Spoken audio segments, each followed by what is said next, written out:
তাহলে দেখো গল্পটার নাম কি? বহুরূপী। কার লেখা? সুবোধ ঘোষের লেখা। এই গল্পে কয়জন বন্ধু আছে? 4 জন বন্ধু। কে কে? ফার্স্ট হয়েছে লেখক ফরিদা, যিনি বহুরূপী সাজেন, আর এছাড়া বাকি 2 বন্ধুকে অনাদি ভবতোষ। আর পুরা গল্পের কাহিনী কাকে নিয়ে কেন্দ্র করিয়া? গল্পের মূল চরিত্র হয়েছে ফরিদা, অর্থাৎ যিনি বহুরূপী সাজছেন। ফরিদাকে কেন্দ্র করিয়া পুরা গল্পের কাহিনী আবর্তিত, সেই জন্য গল্পের নাম হলো কি? বহুরূপী। এই গল্পের 3টা পার্ট, সব মনে রাখার সহজ টেকনিক। কয়টা পার্ট? 3টা পার্ট। ফার্স্ট পার্ট হলো বন্ধুরা কার বাড়িতে আইব? ফরিদার বাড়িতে। বন্ধুরা কার বাড়িতে আইব? ফরিদার বাড়িতে। দ্বিতীয় পার্টে বন্ধুরা যাইব কার বাড়িতে? ওই একজন জমিদার, নাম হলো জগদীশ বাবু। কার বাড়িতে যাবেন? জগদীশ বাবুর বাড়িতে যাবেন। বন্ধুরা কার বাড়িতে? জগদীশ বাবুর বাড়িতে যাবেন। তৃতীয় পার্টে আবার বন্ধুরা যাইব ফরিদার বাড়িতে। তাহলে বুঝছেনি? ফার্স্ট পার্ট বন্ধুরা কার বাড়িতে আইছে? ফরিদার বাড়িতে। দ্বিতীয় পার্টে বন্ধুরা কার বাড়িতে গেছে? জগদীশ বাবুর বাড়িতে। তৃতীয় পার্টে কার বাড়িতে গেছে? আবার হরিদার বাড়িতে। বুঝছো? আচ্ছা, এবার হরিদা কিন্তু খুব ট্যালেন্ট লোক ছিলেন, অভিজ্ঞতা ছিল, তার প্রতিভা ছিল ভালো। কিন্তু অভিজ্ঞতা বা প্রতিভা থাকলে হয় না, আমরা প্রতিভাকে কাজে লাগাতে হয়। কেন প্রতিভা ছিল ভালো এই জন্য বলছি, হরিদা বহুরূপী সাজে ইনকাম করেন। এবার সে যে সাজে সজ্জিত হন, যখন যেই সাজটা নেন, মনে করেন পাগল সাজলেন, বাইজি সাজলো, কাপালিক সাজলো, কাবলিওয়ালা সাজলো, হ্যাঁ, নকল পুলিশ সাজলো, সেইটাকে জীবন্ত করে দেখাইতে পারেন। কেমন করে দেখান? একদম জীবন্ত। মনে কর সে তো হলো হরিদা, সে পাগল সাজে একদম হুবহু পাগলের মতো অভিনয় করেন। অর্থাৎ তার মধ্যে যদি প্রতিভা, ট্যালেন্ট না থাকে, সেটা কখনো করতে পারে না। তাহলে অভিনয় যে সার্থক করে দেখানো, এটা কিন্তু একটা নিজস্ব বৈশিষ্ট্য। সে বৈশিষ্ট্য কার ভিতরে ছিল? তাহলে সে ট্যালেন্ট লোক ছিল, প্রতিভাবান ছিল, কিন্তু তার ছিল অলস প্রকৃতির লোক। কেমন প্রকৃতির লোক? একঘেয়ে, একরকম বাধা ধরা কাজ করতে হরিদা ভালো পাইতেন না। কেমন কাজ করতে ভালো পাইতেন না? একঘেয়ে, একরকম সময় বেঁধে বাধা ধরা কাজ করতে হরিদা ভালো পাইতেন না। কিন্তু একঘেয়ে বা একরকম অভাব করতে হরিদার কোনো আপত্তি ছিল না। অভাব মানে কষ্ট। তাহলে হরিদা বলা হয়েছিল গরিব মানুষ। আসলে আমরা গরিবের জন্য কে নিজে দায়ী? আমাদের কষ্টের জন্য কে দায়ী? আমরা নিজেরাই দায়ী। তোমার রেজাল্ট খারাপ হলে কে দায়ী? তুমি নিজে দায়ী। তুমি যদি কম পড়ো, তুমি যদি না পড়ো, তাহলে তোমার রেজাল্ট কী করে ভালো হইব? তাহলে গরিব, তা কাজ কোন? আমি গরিব। আরে হরিদার সপ্তাহে 1 দিন বের হন কাজে, তাহলে কিভাবে তার অভাব দূর হবে? আর একরকম কাজ করতে তার ভালো লাগে না, বাধা ধরা কাজ করতে ভালো লাগে না, তাহলে কি করে তার অভাব দূর হবে? কিন্তু তার তো প্রতিভা ছিল। প্রতিভা থাকলে তো হইতো না, প্রতিভাটাকে কাজে লাগাতে হবে। সে ইচ্ছা করলে কি করতে হবে জানোস নি? ইচ্ছা করলে কোনো অফিসের কাজ, কোনো দোকানের বিক্রিওয়ালা অর্থাৎ সেলসম্যানের কাজ করতে পারতেন। কিন্তু এইসব ঘড়ি ধরে সময় বেঁধে একরকম একঘেয়ে কাজ তার কাছে ভালো লাগে না। কার কাছে? হরিদার কাছে। এই জন্য বলা হয়েছে হরিদার ভাতের হাঁড়িতে কি ফুটে জানোস নি? শুধু জল ফুটে। কি ফুটে না? ভাত ফুটে না। কেমনে ফুটবো? সপ্তাহে 1 দিন, বড় জোর 1 দিন বাইরন। এই হলো হরিদা। এবার বিচিত্র নাটকীয় বৈচিত্র্য আছে। নাটকীয় বৈচিত্র্য বলতে সে বিভিন্ন কিছু অভিনয় করেন।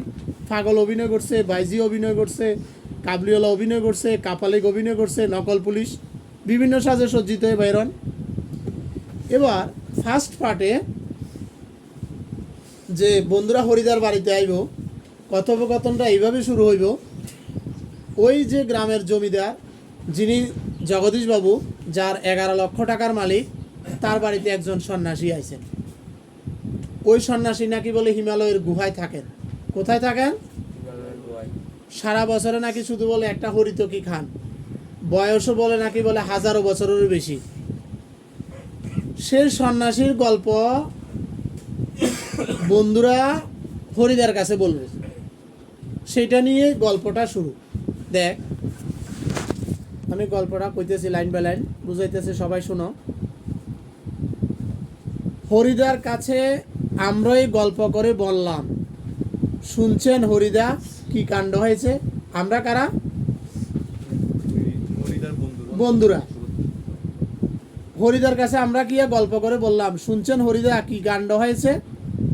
হরিদা তখন কি কাজ করতেছিল দেখো, উনানের মুখে ফু দিয়ে আর অনেক ধোঁয়া উড়িয়ে নিয়ে হরিদা এবার আমাদের কথার জবাব দিলেন না। হরিদা আমাদের কথার জবাব দিলেন না, কিছুই শুনেনি। উনান মানিয়েছে চুলি, আমরা যে আগুন জ্বালাই, আগুন ধরাই চুলা, তাহলে উনানের মুখে ফু দিয়া মানে ধোঁয়াটা উড়ানোর পরে তো এরপর আগুনটা জ্বললে ওঠে, কাঠ দিয়ে আগুন জ্বালানোর সময়। এই জন্য বলছে উনানের মুখে ফু দিয়ে, হ্যাঁ, উনানের মুখে ফু দিয়ে আরও অনেক ধোঁয়া উড়িয়ে নিয়ে হরিদা এবার আমাদের কথার জবাব দিলেন না, কিছুই শুনিনি। হরিদা জবাব দিছেন না, আমি তো কিচ্ছু শুনছি না। বন্ধুরা কইতেছে, জগদীশবাবু যে কি কাণ্ড করেছেন শুনেননি হরিদা? জগদীশবাবু যে কি একটা কাণ্ড করছেন এটা শুনছেন না আপনারা? আপনি শুনছেন না? বন্ধুরা কইতেছে। কাকে? হরিদাকে। হরিদা কইতেছে, না রে ভাই, বড় মানুষের কাণ্ডের খবর আমি কেমন করে শুনবো, আমাকে বলবেই বা কে? কেমন মানুষের? বড় মানুষের কাণ্ডের খবর আমাকে কে কইব, আমি কেমন করে শুনবো, আমাকে বলবেই বা কে? এই কথাটা কে বলেছে? হরিদা। কাদেরকে? বন্ধুদেরকে বলল। বন্ধুরা বলল, 7 দিন হলো এক সন্ন্যাসী এসে জগদীশবাবুর বাড়িতে ছিলেন। কতদিন হয়েছে? 7 দিন হলো জগদীশবাবুর বাড়িতে এক সন্ন্যাসী এসেছিলেন। খুব উচ্চ দরের সন্ন্যাসী। উচ্চ দরের সন্ন্যাসী বুঝছস তো? মানে উচ্চ স্তরের, মানে উচ্চ পদস্থ সন্ন্যাসী ছিলেন। কোথায় থাকতেন? হিমালয়ের গুহায় থাকতেন। সারা বছরে শুধু একটা কি খাইতেন? হরিতকি। হরিতকি খেতেন শুধু। কে? সন্ন্যাসী। হিমালয়ের গুহায় থাকতেন, সারা বছরে শুধু একটা হরিতকি খেতেন, এছাড়া আর কিছুই খান না। এবার বলা হয়েছে সন্ন্যাসীর বয়সও 1000 বছরের বেশি বলে অনেকেই মনে করে। সন্ন্যাসীর বয়স কত? 1000 বছরের বেশি বলে অনেকে মনে করে। হরিদা এই কথাটা শুনছেন বন্ধুদের কাছ থেকে। হরিদা এবার জিজ্ঞাসা করছে বন্ধুদেরকে, হরিদা কইতেছে, সন্ন্যাসী কি এখনো আছেন? বন্ধুরা বললেন না, চলে গিয়েছেন। কে চলে গিয়েছেন? সন্ন্যাসী। এবার হরিদা আক্ষেপ করেন। আক্ষেপ মানে আফসোস করতে আছেন, অনুশোচনা করতে আছেন। আক্ষেপ করেন হরিদা, থাকলে একবার গিয়ে পায়ের ধুলো নিতেন, মানে অর্থাৎ প্রণাম করতেন, পদ স্পর্শ করতেন, পা স্পর্শ করতেন। কে আক্ষেপ করতে আছেন? অনুশোচনা করতে আছেন। এবার বন্ধুরা বললেন, তা পেতেন না হরিদা। কি পেতেন না? কি? পায়ের ধুলো। কি পেতেন না? পায়ের ধুলো। সে ভয়ানক দুর্লভ জিনিস। কি ভয়ানক দুর্লভ জিনিস? পায়ের ধুলো ভয়ানক দুর্লভ জিনিস। কারা বললেন? শুধু ওই একা জগদীশ বাবু ছাড়া আর কাউকে পায়ের ধুলো নিতে দেননি সন্ন্যাসী। একমাত্র পায়ের ধুলো কাকে নিতে দিয়েছেন? জগদীশ বাবুকে। এবার জগদীশ বাবু কোন টেকনিকে পায়ের ধুলো নিছেন দেখ। জগদীশ বাবু সন্ন্যাসীকে জন্য, সন্ন্যাসীকে বিদায় দেওয়ার সময় সন্ন্যাসীকে একজোড়া কাঠের খড়ম, মানে কাঠের জুতো, ওই কাঠের খড়মে সোনার বোল লাগানো ছিল। কি লাগানো ছিল? এবার সন্ন্যাসীকে জগদীশবাবু কাঠের খড়মটি পায়ে পরিয়ে দেওয়ার সময় পা স্পর্শ করছিল, সেভাবে পদধূলি নিয়েছিল। এছাড়া সন্ন্যাসীকে বিদায় দেওয়ার সময় কত টাকা দিয়েছিলেন? 100 টাকা। সন্ন্যাসী টাকাটা পেয়ে হাসলেন আর চলে গেলেন। আর এই গল্প শুনলেন কে? হরিদা। এই গল্প শুনে সে গম্ভীর হয়ে গেলেন। তাহলে তো আমিও যেতে হইব সন্ন্যাসীর সাহায্য জগদীশবাবুর বাড়িতে, অর্থাৎ সন্ন্যাসীকে বোকা বানিয়ে তার থেকে টাকা আদায় করা, আনানোর জন্য। দেখ, বললেন বন্ধুরা যখন বলছে যে সন্ন্যাসীর পায়ের ধুলো পাইতেন না, সেটা বড় দুর্লভ জিনিস। হরিদা বলল কেন? শুধু একমাত্র জগদীশবাবুকে দিয়েছিল। এই কথা বন্ধুরা যখন বলল, হরিদা বলল কেন? জগদীশবাবু এক জোড়া কাঠের খড়মে সোনার বোল লাগিয়ে সন্ন্যাসীর পায়ের কাছে ধরলেন। সন্ন্যাসীর পায়ের কাছে কি ধরছিলেন? কাঠের খড়ম। তখন বাধ্য হয়ে সন্ন্যাসী পায়ে গিয়ে দিলেন। তখন বাধ্য হয়ে সন্ন্যাসী কি দিলেন? নতুন খড়ম পরলেন। আর সেই ফাঁকে জগদীশবাবুর পায়ের ধুলো নিয়েছিল। আর সেই সুযোগে হরিদা শুনলেন জগদীশবাবু সন্ন্যাসীর পায়ের ধুলো নিয়েছিল। হরিদা, বাহ, এই তো বেশ মজার ব্যাপার। হরিদা কইতাছে, তাহলে এটা তো বেশ মজার ব্যাপার, এইভাবে পায়ের ধুলো পাইছে। হ্যাঁ, বন্ধুরাও কইতেছে হ্যাঁ। তাছাড়া সন্ন্যাসীকে বিদায় দেওয়ার সময় জগদীশবাবু 100 টাকার একটা নোট জোর করে সন্ন্যাসীর ঝোলার ভেতরে ফেলে দিলেন। ঝোলা মানে তার থলে বা ব্যাগের ভিতরে ফেলে দিলেন। সন্ন্যাসী টাকাটা নিয়ে পাইলেন। পাওয়ার পর সন্ন্যাসী হাসলেন আর চলে গেলেন। আর এই গল্প কে শুনছেন? হরিদা। কাদের কাছে? কোন গল্পটা? ওই জগদীশবাবুর বাড়িতে যে আগত সন্ন্যাসী, সে সন্ন্যাসীর গল্প শুনিয়া হরিদা খুব গম্ভীর, মানে চুপ হয়ে গেলেন। অর্থাৎ সে পরিকল্পনা করতেছেন, সেও একদিন কার বাড়িতে, কি জন্য? সন্ন্যাসীকে, জগদীশবাবুকে বোকা বানিয়ে সন্ন্যাসী সাজ্জা সেরা, কারণ তার কাজ হলো বহুরূপী সাজা, সন্ন্যাসী সেজে টাকা আনার জন্য। অনেকক্ষণ চুপ করে রইলেন হরিদা। আমরা কি বলছি, মানে বন্ধুরা কি বলছি না বলছি, সেদিকে হরিদার যেন কান নেই, মানে সেদিকে আর মনোযোগ নাই। হরিদা মনে মনে প্ল্যান করতেছেন। হরিদার উনানের আগুন তখন, উনান মানে চুল্লির আগুন, তখন বেশ গনগনে হয়ে জ্বলছে, মানে ভালো করে এখন চলতেছে। আমাদের চায়ের জন্য 1 হাঁড়ি ফুটন্ত জল নামিয়ে দিয়েই হরিদা তার ভাতের হাঁড়িটাকে উনানে চড়ালেন। হরিদার উনানের আগুন, মনে রাখবি, তখন বেশ গনগনে হয়ে জ্বলছে। আমাদের চায়ের জন্য 1 হাঁড়ি ফুটন্ত জল নামিয়ে দিয়ে হরিদা তার ভাতের হাঁড়িটাকে উনানে চড়ালেন। উনানে মানে চুলাতে চড়াইলেন ভাতের হাঁড়িটা। হাঁড়ি মানে ডেক, পাপ যেটাতে ভাত রান্না করে, পাত্রটাকে, এটাকে নামিয়ে চায়ের হাঁড়িটা বসাইলেন। সরি, একটু ভুল বলছি। আমাদের চায়ের জন্য 1 হাঁড়ি ফুটন্ত জল নামিয়ে দিয়ে হরিদা তার ভাতের হাঁড়িটা উনানে চড়াইলেন। শহরের সবচেয়ে সরু এই গলির ভিতরে ছোট্ট ঘরটায় হরিদার জীবনের ঘর। শহরের সবচেয়ে সরু মানে ছোট বা চিকন, গলির মাঝখানে যে হরিদার ঘর। আর আমাদের 4 জনের, 4 বন্ধু বললাম না, লেখক, হরিদা, অনাদি, সুবোধ ঘোষ, এই 4 বন্ধু সকাল সন্ধ্যা হরিদার ঘরে আড্ডা দেন। কখন আড্ডা দেন? মনে রাখবি, সকাল সন্ধ্যা। চা, চিনি, দুধ আমরা নিয়ে আসি। বন্ধুরা কি নিয়ে আইতো? চা নিয়ে আইতো, চিনি নিয়ে আইতো, দুধ নিয়ে আইতো, তাহলে সব কিছু নিয়ে আইতো।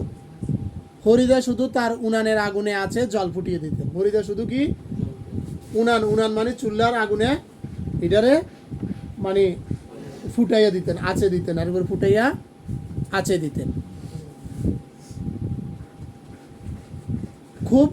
খুবই গরিব মানুষ হরিদা। হরিদা কেমন মানুষ? কিন্তু কাজ করতে হরিদার প্রাণের মধ্যে যেন একটা বাধা আছে। তাহলে স্বাভাবিক, সে তো গরিব থাকবই। কাজ করলে না করলে আমাদের গরিব দূর হইব কেমনে? আর বললাম তো গরিব, আমি আমার কষ্টের জন্য কে দায়ী? আমি নিজে দায়ী। আমি যদি কাজ না করি আমার কষ্ট দুঃখ দূর হবে কেমনে? কি কারণ? তার কাজ করতে প্রাণের মধ্যে একটা বাধা আছে। ইচ্ছে করলে কোনো অফিসের কাজ কিংবা কোনো দোকানের বিক্রিওয়ালার কাজ পেয়ে যেতে পারেন হরিদা ইচ্ছা করলে কোনো অফিসের কাজ করতে পারতেন, কোনো দোকানের বিক্রিওয়ালা অর্থাৎ সেলসম্যানের কাজ পেয়ে যেতে পারতেন হরিদা। কিন্তু ওই রকম বা ওই ধরনের কাজ হরিদার জীবনের পছন্দ নয়। এরকম কাজ করতে হরিদার জীবনে কিনা পছন্দ হয় না।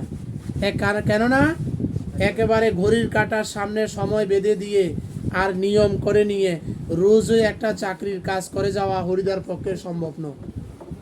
তাহলে সময় বেঁধে ধরে একরকম কাজ করতে হরিদার কাছে কি লাগে না? ভালো লাগে না। তাই হরিদার উনানের হাঁড়িতে অনেক সময় কি ফুটে? শুধু জল ফুটে। কি ফুটে না? কেমনে ফুটবো? সে কাজ করতে ভালো লাগতো না, তো উপার্জন না করলে তার খরচটা কি করে আসবে? তাই বলছে এই একঘেয়ে অভাবটাকে, একঘেয়ে মানে একরকম অভাব সহ্য করতে হরিদার আপত্তি নাই। কিন্তু একঘেয়ে কাজ করতে তার ভয়ানক আপত্তি। একরকম কাজ করতে আপত্তি নাই, একরকম কাজ করতে তার আপত্তি আছে, ভাল লাগে না। কিন্তু একরকম অভাব সহ্য করতে তার কোনো, তাহলে কি ধরনের মানুষ সে? তাহলে কি করে তার অভাব দূর হবে? হরিদাস জীবনে সত্যি একটা নাটকীয় বৈচিত্র্য আছে। হরিদাস জীবনে কি আছে? আর সেটাই হরিদাস জীবনের পেশা। হরিদাস জীবনে নাটকীয় বৈচিত্র্য আছে, সেটাই হরিদাস জীবনের কি? হরিদা মাঝে মাঝে বহুরূপী সেজে যেটুকু রোজগার করেন তাতে তার ভাতের হাড়ির দাবি মিটিয়ে দিতে চেষ্টা করেন। মনে রাখ, হরিদাস জীবনের সত্যি নাটকীয় বৈচিত্র্য আছে, আর সেটাই হরিদাস জীবনের কি? পেশা। হরিদা মাঝে মাঝে বহুরূপীর সেজে সাজ্জা সাইরা যেটুকু রোজগার করেন তাতে তার ভাতের হাড়ির দাবি মিটিয়ে দিতে চেষ্টা করেন। মাঝে মাঝে সত্যি উপোস করেন হরিদা। মাঝে মাঝে হরিদা কি করেন? উপবাস থাকতে হয়, না খেয়ে। উপোস মানে কি? না খেয়ে থাকতে হয়। তারপর একদিন হঠাৎ আবার এক সকালে কিংবা সন্ধ্যায় বিচিত্র ছদ্মবেশে অপরূপ হয়ে পথে বের হন। কেউ চিনতে পারে না, যারা চিনতে পারে তারা 1 আনা 2 আনা বকশিস দেয়। দেখ, মনে রাখ, যারা চিনতে পারে তারা 1 আনা 2 আনা বকশিস দেয়, আর যারা চিনতে পারে না তারা কিছুই দেয় না, কিংবা বিরক্ত হয়ে 2-1টা পয়সা দিয়ে দেয়। বুঝিনি? তাহলে তার জীবনে নাটকীয় বৈচিত্র্য আছে, আর সেটাই হরিদাস জীবনে পেশা। আর বহুরূপী সজ্জা যতটুকু রোজগার করেন ওইটা দিয়ে তার ভাতের হাড়ির দাবিটুকু, মানে অর্থাৎ তার সংসার চালানোর চেষ্টা করেন। তাও ডেলি বাইরন না, সপ্তাহে 1-2 দিন বা একদিন বাইরন, হঠাৎ সকাল কিংবা সন্ধ্যা বিচিত্র ছদ্মবেশে বেরোন। আর যারা চিনতে পারে তারা 1 আনা 2 আনা বকশিস দেয়, যারা চিনতে পারে না হয় কিছুই দেয় না, বা বিরক্ত হইয়া 2-1টা পয়সা দেয়। এগুলো কিন্তু মনে রাখতে হবে, এগুলি এমসিকিউ থাকবে। এবার একদিন চকের বাস স্ট্যান্ডে, কোন বাস স্ট্যান্ডে? ঠিক দুপুরবেলাতে একটা আতঙ্কের মানে ভয়ের হল্লা মানে হইচই, চিৎকার বেজে উঠলো। কেমন পাগল? উন্মাদ পাগল। এই উন্মাদ পাগলটা কে সাহায্যে বলতো? হরিদা। তার মুখে থেকে লালা ঝরে পড়ছে, একদম পুরা পাগলের মতো অভিনয় করতেছে। চোখ দুটো কটকটে লাল। চোখ দুটো কেমন? হ্যাঁ। তার কোমরে একটা ছেঁড়া কম্বল জড়ানো। কোমরে একটা কি পড়ছে? মানে পাগল সাজছে আর কি, লেগে ছেঁড়া কম্বল পড়ছে। গলায় একটা টিনের কোটার মালা, টিনের কোটা দিয়ে একটা মালা বানায় নিয়েছে, এটা গলার মধ্যে দিছে। মুখে দিয়ে লালা ঝরছে, চোখ দুটি কটকটে লাল। আর একটা পাগলটা একটা থান ইট নিয়ে বাস গাড়ির উপরে বসা যাত্রীদের দিকে একদম ক্ষেপে আইতেছে, তেড়ে যাচ্ছে। চেঁচিয়ে উঠে ভয়ে যাত্রীরা কি করতেছে? ক্ষেপে ভয়ে চিৎকার করে উঠলো। চেঁচিয়ে উঠে যাত্রীরা 2-1টা পয়সাও ফেলে দিচ্ছে। তাহলে যাত্রীরা কত দিচ্ছে? 2-1টা পয়সা। একটু পরেই বাসের ড্রাইভার কিন্তু চিনছেন, এই যে কি হরিদার কাণ্ড। বাসের ড্রাইভার কাশীনাথ ধমক দে, খুব হয়েছে হরি, এবার সরে পড়ো, অন্যদিকে যাও। ও খুব হয়েছে, এবার সরে পড়ো, অন্যদিকে যাও। এবার যাত্রীরা মন্তব্য করলেন, এটা একটা বহুরূপী। বাসের যাত্রীরা কেউ হাসতে আছে, কেউ বা বেশ বিরক্ত তার এই আচরণ দেখে, কেউ আবার বেশ বিস্মিত, অবাক হয়ে গেলেন, চমকে গেলেন, প্রশংসা করতেছে। সত্যি খুব চমৎকার পাগল সাজতে পেরেছে তো লোকটা। কোন লোকটা? হরিদা। কি সাজছিল? উন্মাদ পাগল। কোন স্ট্যান্ডে? চকের বাস স্ট্যান্ডে, মনে রাখবি। এবার হরিদাস জীবনে এরকম বহুরূপের খেলা দেখিয়ে এরকম চলে যাচ্ছে। হরিদাস জীবনে এরকম বহুরূপের, অনেক রূপের খেলা দেখিয়ে এরকম চলে যাচ্ছে তার জীবন। এই শহরের জীবনে মাঝে মাঝে বেশ চমৎকার ঘটনা সৃষ্টি করেন বহুরূপী হরিদা। কেমন ঘটনা? চমৎকার, সবাইকে চমক লাগিয়ে দেন। সন্ধ্যার আলো সবে মাত্র জ্বলছে। দোকানে দোকানে লোকজনের ব্যস্ততা আর মুখরতাও জমে উঠছে। দোকানে দোকানে কিসের? মনে রাখবি, দোকানে দোকানে লোকজনের ব্যস্ততা আর মুখরতা মানে মুখে মুখে আওয়াজ। মানে সন্ধ্যার সময় দেখবি আমরা মফস্বলে মানে গ্রামে গঞ্জের যে বাজারগুলা, দিনের বেলা এত লোকজন থাকে না, সারাদিন মাঠে ঘাটে কাজ করেন, সন্ধ্যার সময় সবাই একটু আড্ডা দেওয়ার লেগে বা বাজারে আসে বিশ্রাম করার লেগে বাজারে আসেন, তখন সবাই যখন কথা বিভিন্ন গাল গল্প বলেন, তখন কিও অনেক বাজার সরগরম থাকে, তার মুখে মুখে অনেক কথা উচ্চারিত। এই জন্য বলছে সন্ধ্যার আলো সবেমাত্র জ্বলছে, দোকানে দোকানে লোকজনের ব্যস্ততা আর মুখরতাও জমে উঠেছে। হঠাৎ পথের উপর দিয়ে ঘুঙুরের মিষ্টি শব্দ রুমঝুম করে বেজে বেজে চলে যেতে থাকে। অর্থাৎ পায়ের মধ্যে কি লাগিয়েছে? ঘুঙুর। ঘুঙুর বুঝছ তো? আমরা যে বাচ্চারা কোমরের মধ্যে যে অনেকে বলে ঝুনঝুনি, গ্রাম্য ভাষার ঝুনঝুনিও বলে, হ্যাঁ। তারপরে এই নূপুর দিয়ে পায়ের মধ্যে দেখবি ওই ছোট ছোট এটি থাকে, এটি নাচওয়ালেরা এগুলো নাচার সময় যখন পড়ে তখন একটা সুন্দর একটা সুর সৃষ্টি হয়। হঠাৎ পথের উপর দিয়ে ঘুঙুরের মিষ্টি শব্দ রুমঝুম করে বেজে বেজে চলে যেতে থাকে এক রূপসী বাইজি।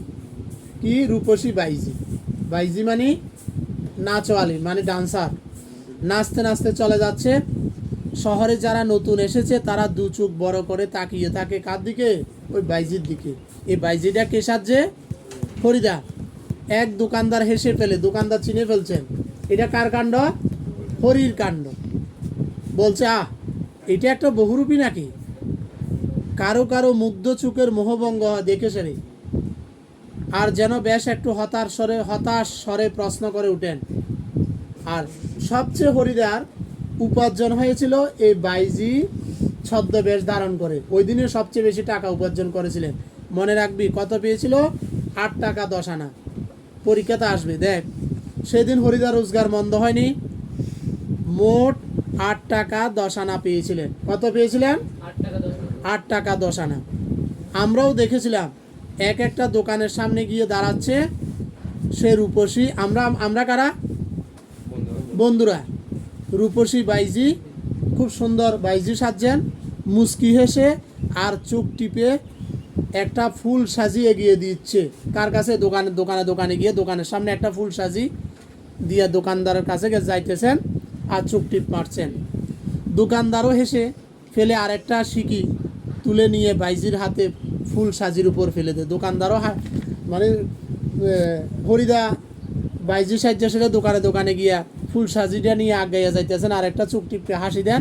দোকানদারও হাসি দিয়া তার ফুল সাজির উপর একটা কি ফালান? একটা সিকি। সিকি মানে পয়সা আর কি, বুঝছস তো? এবার তাহলে কয়টা সাজ ফাইলাম? 2টা। একটা হলো প্রথম ফাইলাম কি? প্রথমটা কি ফাইলাম? পাগল। হ্যাঁ, এরপরে হ্যাঁ। এবার দেখ, কোনোদিন পাউল সাজ দেন, কোনোদিন কাপালিক সাজ দেন, কোনোদিন বুসকা কাঁধে বুরু কাবলিওলা, কখনো হেডকোট ফ্যান্টুলুন পরা ফিরিঙ্গি কেরামিন সাহেব।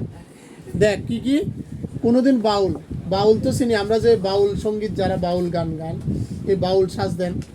কোনোদিন কাপালিক মানে যারা তো মন্ত্রতন্ত্র জানেন, তান্ত্রিক সাজ দেন। কখনো বুসকা কাঁধে বুরু কাবলিওলা তো তোরা পড়ছিস এই কাবলিওলা গল্পে, যিনি ফেরি করতে ব্যবসা করতে আইছিলেন, যে কাবলিওলা এরকম যারা পাড়ায় কাঁধে ঝোলা নিয়ে সেরে যে বিভিন্ন জিনিস বিক্রি করেন, কাবলিওলা। কখনো হ্যাট মানে কি? টুপি। কোট তো বুঝছস, কোট পরে আমরা যে কোট পরি, ব্লেজার যে বলি। তারপরে প্যান্টুলুন মিন্স বলে হাফ, ওই যে 3/4 প্যান্টের মতো করে প্যান্ট পরা। ফিরিঙ্গি মানে মিশ্র। মনে রাখবি ফিরিঙ্গি মানে কি? অর্থাৎ দেশি বিদেশি, অর্থাৎ সে বহুরূপী মানে এমন সাজে সজ্জিত হয়, দেশীয় কিছু তার ভিতরে ভেষ আইলেও বাইরেরও কিছু ভেষ তার ভিতরে আছে, যে সাজা সজ্জিত হয়েছেন। কেরামিন সাহেব সাজলেন। কি সাজলেন? কেরামিন। এবার একবার পুলিশ সেজে, এবার কি পুলিশ? নকল পুলিশ সাজা কার বাগানে গেলেন? মনে রাখো, দয়াল বাবুর লিচু বাগানের ভিতরে দাঁড়িয়েছিলেন হরিদা। স্কুলের 4টা ছেলেকে ধরেছিল, ভয়ে কেঁদে ফেলেছিল ছেলেগুলো। স্কুলের কয়টা ছেলেকে ধরেছিল? 4টা ছেলেকে। তারা ভয়ে কেঁদে ফেলেছিল। আর স্কুলের মাস্টার এসে সে নকল পুলিশের কাছে ক্ষমা চেয়েছিল, এবারের মতো মাফ করে দিন ওদের। কিন্তু 8 আনা ঘুষ নিয়েই তারপর মাস্টারের অনুরোধ মাস্টারের অনুরোধ রক্ষা করেছিল সেই নকল পুলিশ হরিদা। তাহলে মাস্টার মশাই থেকে কত ঘুষ নিয়েছিলেন? 8 আনা। আবার মাস্টার মশাই কেন ঘুষ দিলেন? এটা মাস্টার মশাইদের ভুল ছিল। স্কুল চলাকালীন স্কুলের ছাত্র স্কুলের বাইরে চলে যাওয়াটা এটা কিন্তু শিক্ষকের তাদের দায়িত্ব সম্বন্ধে অবহেলা ছিল। তাহলে কি করে স্কুলের চলাকালীন স্কুলের ছাত্র বাইরে যায়? এটা মাস্টার মশাইদের ভুল ছিল। আর হরিদা কি করছে? কোথায় ছিল? দয়ালবাবু লিচু বাগানে। কি সেজে? নকল পুলিশ সেজে। এবং মাস্টার মশাই ক্ষমাও চাইয়ে নিয়েছেন হরিদার কাছে, অর্থাৎ নকল পুলিশের কাছে। আর 8 আনা ঘুষ দিয়ে 4 জন ছাত্রকে ছেড়ে এনেছেন। এবার পরদিন কিন্তু মাস্টার মশাই বুঝতে পারলেন এই কাণ্ডটা কার ছিল? হরিদা। কিন্তু তাকে কোনো বকাবকি করেননি, বরং তারিফ করলেন, প্রশংসা করলেন, কারণ চমৎকার পুলিশ সেজেছিল হরিদা। দেখ, পরদিন অবশ্য স্কুলের মাস্টার মশাই জানতে বাকি থাকেনি কাকে তিনি 8 আনা ঘুষ দিয়েছেন। কাকে 8 আনা ঘুষ দিয়েছেন? হরিদাকে। কিন্তু মাস্টার মশাই একটু রাগ করেননি, বরং একটু তারিফই করলেন। তারিফ মানে প্রশংসা। কার? হরিদা। বাহ, সত্যি খুব চমৎকার পুলিশ সেজেছিল হরি। কি সেজেছিল? আজ কিন্তু আমরা ঠিক বুঝতে পারছি না হরিদা এত গম্ভীর হয়ে কি ভাবছেন। হরিদা গম্ভীর হয়ে ওই যে কোন গল্পটা বলতো দেখি, ওই যে সন্ন্যাসীর গল্পটা। সন্ন্যাসীকে 100 টাকা দিছিল, কাঠের খরম পরানো ছিল, সোনার বোল লাগানো, পায়ের ধুলো একমাত্র জগদীশবাবু পেয়েছিল। এই গল্পটা এখনো হরিদা মাথায় ঘুরছে। বন্ধুরা বলছে আজ এখন কিন্তু আমরা ঠিক বুঝতে পারছি না হরিদা এত গম্ভীর হয়ে কি ভাবছেন। সন্ন্যাসীর গল্পটা শুনে কি হরিদার মাথার মধ্যে নতুন কোনো মতলব ছটফট করে উঠছে? ঠিকই, বন্ধুরা বলছে ঠিকই। আমাদের সন্দেহ মিথ্যে নয়। হরিদা বললেন, আজ তোমাদের একটা জবর খেলা দেখাবো। কে বলছে? কাদের বলছে? বন্ধুদের বলছে, আজ তোমাদের একটা জবর খেলা দেখাবো। আমাদের দেখি আপনার লাভ হবে কি? বন্ধুরা বলছে, আমাদেরকে খেলা দেখায় আপনার কি লাভ হবে? আমাদের কাছে তো ফাইলে বেশ বড় জোর একটা সিগারেটের বেশি কিছু তো পাইতেন না। দেখ, এবার হরিদা বলতো তোমাদেরই দেখাবো না, ঠিক তোমরা সেদিন সেখানে থাকবো। এবার বন্ধুরা জিজ্ঞাসা কোথায়? আজ সন্ধ্যায় জগদীশবাবুর বাড়িতে। দেখো, হরিদা বললেন, না, ঠিক তোমাদের দেখাবো না, আমি বলছি তোমরা সেখানে থেকো, তাহলে দেখতে পাবে। বন্ধুরা বলল, কোথায়? হরিদা বলল, আজ সন্ধ্যায় জগদীশবাবুর বাড়িতে। এবার বন্ধুরা জিজ্ঞাসা করলো, হঠাৎ জগদীশবাবুর বাড়িতে খেলা দেখাবার জন্য আপনার এত উৎসাহ বা আনন্দ জেগে উঠলো কেন? মূল রিজন হলো ওই সন্ন্যাসী সেজে জগদীশবাবুর বাড়িতে গিয়ে জগদীশবাবুকে বোকা বানিয়ে তার থেকে টাকা আনার জন্য। কারণ হরিদার সপ্তাহে একদিন বেরোন, আর যে টাকা পান এতে তো সারা বছর চলে যায় না। তো এবার ভাবছে জগদীশবাবু তো বড় লোক, তার থেকে একবারে যা ঝেলে আনবেন, যা নিয়ে আসবেন, এতে তার সারা বছর কি হবে? চলে যাবে। এরকম প্ল্যান। দেখো, হরিদা হাসেন, মোটা মতন কিছু আদায় করে নেব। বুঝতে তো পারছো তোমরা, পুরো দিনটা রূপ ধরে, মানে বহু রূপ ধরে ঘুরে বেরিয়েও 2-3 টাকার বেশি হয় না। কতটা বেশি হয় না? হ্যাঁ, বড় করে বলবি তোরা, 2-3 টাকার বেশি হয় না। একবার বাইজি সেজে অবশ্যই কিছু বেশি পাওয়া গেছিল। কি কোন সাজে বেশি পাইছিল? বাইজি। কিন্তু ওতে বা কি হবে? ঠিক বলছেন হরিদা। এবার বন্ধুরা হরিদার কথাটাকে সাপোর্ট করছে। ঠিক বলছেন হরিদা, কারণ এটা তো স্বাভাবিক। সপ্তাহে বড় জোর একটা দিন বহুরূপী সেজে পথে বেরোন হরিদা। সপ্তাহে কদিন? বড় জোর একদিন। কিন্তু তাতে 7 দিনের পেট চালাবার মতো রোজগার হয় না। এটা কি করে সম্ভব? এটা কি হয় নাকি? 7 দিনে সে একদিন কাজ করবো আর 7 দিন চলতে থাকবো, তা তার গরিব কোনোদিন দূর হবে না। হরিদা বললেন, না, এবার আর কাঙ্গালের মতো হাত পেতে বকশিস নেওয়ানো। কিসের মতন? কাঙ্গাল মানে ভিখারি। ভিখারির মতো হাত পাইতে আর বকশিস নিতাম না। এবার মারিত হাতি লুটিত ভান্ডার, দেখো কোনো বইয়ে হাতি আছে, কোনো বইয়ে গন্ডার আছে। হাতির জায়গাত গন্ডার হইব। এবার যে যে বইয়ে যেটাই থাকুক প্রশ্ন অনুযায়ী আমরা আনসার লিখবো। হাতি লেখা থাকলে হাতি লিখবো, গন্ডার লেখা থাকলে গন্ডার লিখবো। এখানে হাতি বলতে কাকে বুঝাইছে বলো তো দেখি? বলছে এবার মারিত হাতি লুটিত ভান্ডার। হাতি বলতে কাকে বুঝাইছে? জগদীশ বাবুকে। অর্থাৎ যার অনেক পয়সা তার বাড়িতে যাইবেন। ভুল হয়েছে এটা। হ্যাঁ, এটা গডার হবে না, এটা গন্ডার হবে। তাহলে গন্ডার বলতে বা হাতি বলতে কাকে বোঝানো হয়েছে? যে জগদীশ বাবুর বাড়িতে, মানে জগদীশ বাবুর বাড়িতে কি সাজে যাবেন? সন্ন্যাসী সেজে যাবেন। এবং তার থেকে একবারে যা ঝেলে নিয়ে আনবেন তাতে বলে তার সারা বছর চলে যাবে। বলছে দেখ একেবারে যা ঝেলে নেব তাতে আমার সারা বছর চলে যাবে। কাদেরকে বলছেন এই কথাটা? বন্ধুদেরকে। এবার বন্ধুরা বলল সে কি করে সম্ভব? জগদীশবাবু ধনী মানুষ কিন্তু বেশ কৃপণ। জগদীশবাবু ধনী বটে কিন্তু বেশ কি কৃপণ, মানে কিপটা মানুষ। হরিদাকে একটা যোগী সন্ন্যাসী। কেমন সন্ন্যাসী? যোগী। যোগী মানে যারা যোগ সাধনা করেন তাদেরকে বলা হয় যোগী। কিংবা বৈরাগী। বৈরাগী মানে যার কোনো কিছুর প্রতি রাগ নেই, লোভ, লালসা, কাম, ক্রোধ, এই অর্থাৎ আমাদের ষড়রিপু, 6টা রিপুর কারণে আমরা পাপ কাজে লিপ্ত হই। যারা বিরাগী মানুষ তাদের এইরকম কোনো কিছুর প্রতি তাদের কি নাই? রাগ নাই, লোভ নেই। তাহলে এরকম সন্ন্যাসী বা বিরাগী সাজ্জা যাবেন কে? হরিদা। তো বিরাগীর সাজতে দেখে, বিরাগীকে দেখে জগদীশবাবু যেহেতু কৃপণ মানুষ বেশি টাকা দিতেন না। বন্ধুরা বললেন হয়তোবা খুশি হলে কত আনা বকশিস দেবেন, 5 আনার বেশি তো নয়। তো খুশি হলে কত দিবেন? 5 আনার বেশি দেবেন না। হরিদা বললেন তোমরা যদি দেখতে চাও তবে আজ ঠিক সন্ধ্যাতে জগদীশবাবুর বাড়িতে থেকো। বলছে তোমরা যদি এই খেলাটা, জবর খেলাটা, এটা কি খেলা? এটা কি জবর খেলা বলেছে? কোন খেলাটাকে? ওই জগদীশবাবুর বাড়িতে যে সন্ন্যাসী সেজে যাবেন সেটা কি হরিদা বন্ধুদের বলছে জবর খেলা। সে তোমরা যদি দেখতে চাও তবে আজ ঠিক সন্ধ্যাতে জগদীশবাবুর বাড়িতে থেকো। বন্ধুরা বলল আমরা মানে বন্ধুরা বললাম থাকবো। আমরা স্পোর্ট মানে খেলার, স্পোর্টের চাঁদা নেবার জন্য আজ ঠিক সন্ধ্যাতে জগদীশবাবুর কাছে যাব। তাহলে বন্ধুরা কিসের জন্য যাবেন বলছেন?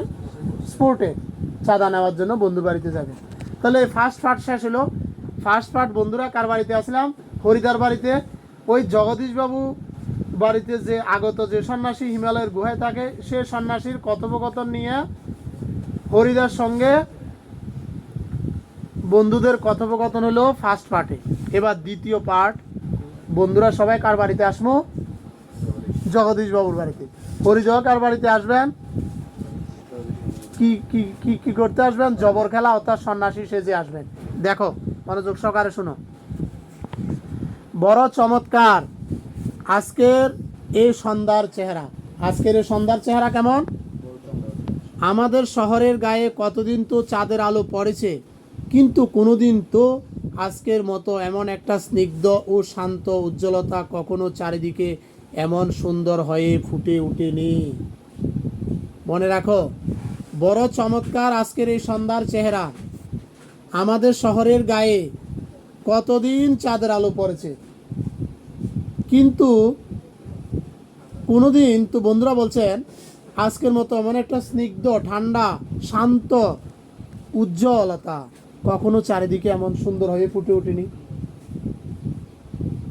ফুরফুর করে বাতাস বইছে। কে কে ফুরফুর করে কি বইতেছে? বাতাস। জগদীশ বাবুর বাড়ির বাগানের সব গাছের পাতাও ঝিরিঝিরি শব্দ করে কি যেন বলতে চাইছে। অর্থাৎ জগদীশ বাবুর বাড়ির বাগানের সব গাছের পাতাও ঝিরঝির বাতাসে ঝিরঝির করে শব্দ করে কি যেন বলতে চাইছে বন্ধুদের কাছে মনে হচ্ছে। জগদীশ বাবুর বাড়ির বারান্দাতে মস্ত বড় একটা আলো জ্বলছে। বারান্দাতে একটা কি জ্বলছে? মস্ত বড় আলো জ্বলছে।